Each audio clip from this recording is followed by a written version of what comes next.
everybody.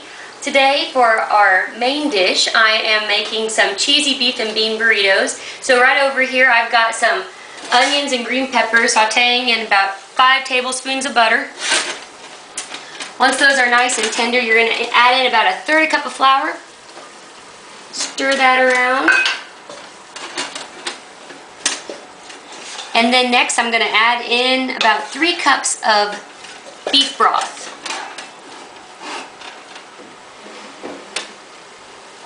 And you're going to add it slowly, keep stirring, you don't want any lumps. And this beef broth came right off some beef that I cooked up. So it's not as clarified or pretty as that stuff that you might find at the store. But it works just great, lots of flavor in there.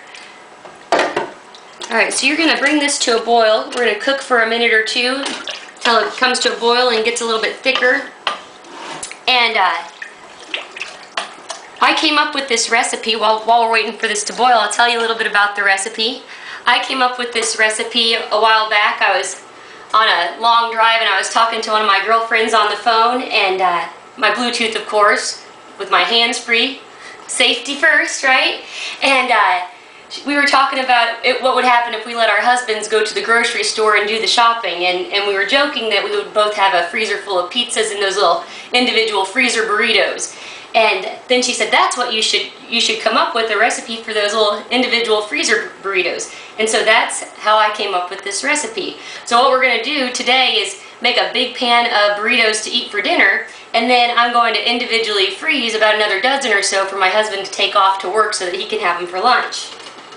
Okay, now that this is thickened up a little bit, we're going to add in a can of diced tomatoes with some diced tomatoes with green chilies, and this one says hot, so I'm going to add a little heat to this here. We'll put a can of that in there, stir that in, and then, you know, just in case it's not hot enough, I went ahead and chopped up a jalapeno pepper, so we're going to toss that in there.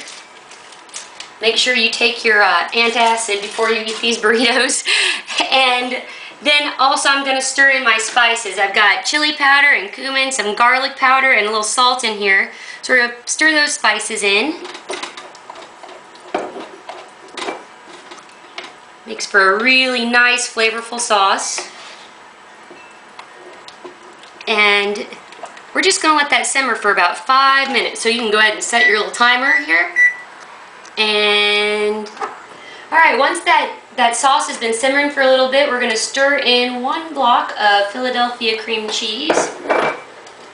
Make this sauce nice and creamy. You're going to stir it around until that cream cheese melts.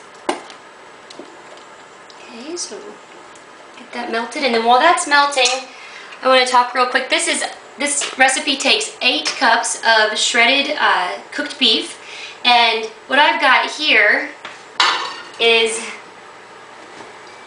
came straight from this can here, and I know that that's not very pretty, but this is good stuff. Very tender, pressure canned, homegrown on my grandparents' farm beef.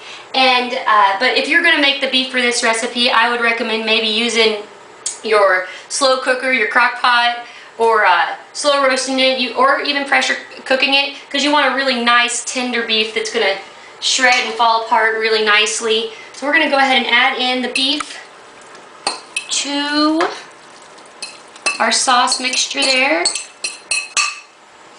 A little bit more over here. That's a lot of filling. You can imagine that this makes a whole lot of burritos, right? Looking at how much filling that we've made. So we're just going to stir that in to combine. Looks like my cheese needs to melt just a little bit more too.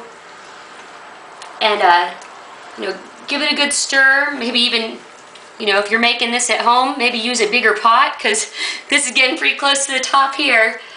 But in just a minute here, we'll let it kind of simmer on the stove, and then we're going to assemble those burritos. Okay, now that we've got our yummy filling all made up, we are going to assemble our burritos.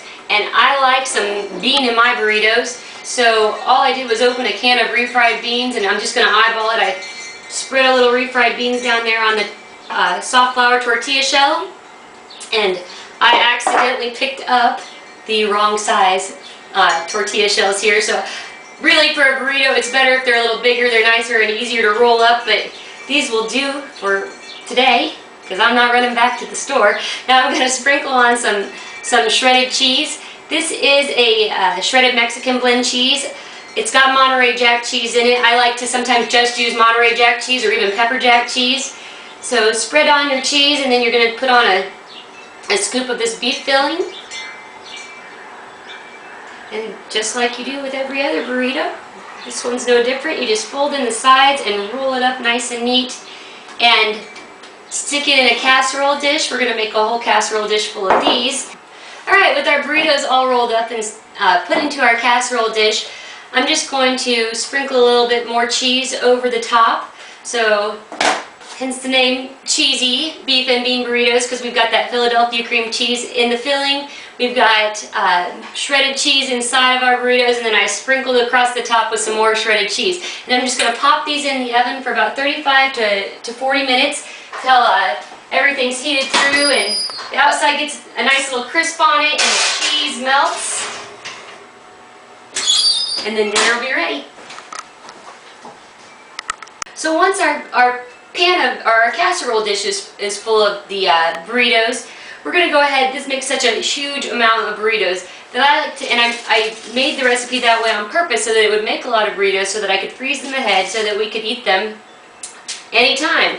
And that's why we individually freeze them. So what I do is I grab a piece of wax paper and I just set my burrito down on the wax paper. I'm going to roll it up in the wax paper.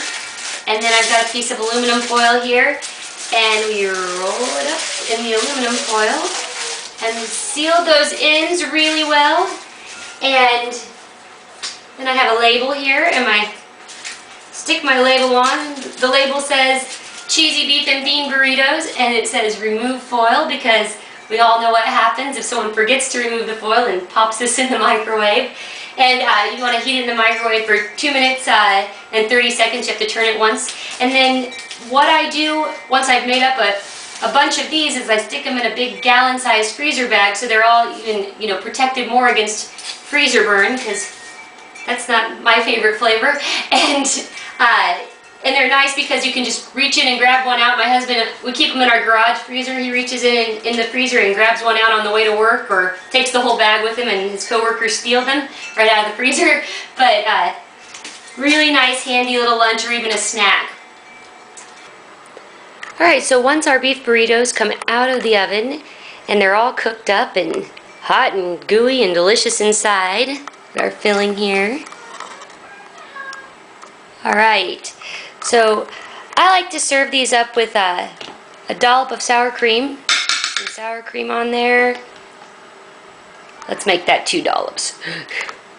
Alright, and I like to do a little bit of maybe cilantro over the top, maybe some green onion, maybe both, and there you have it. Cheesy beef and bean burritos.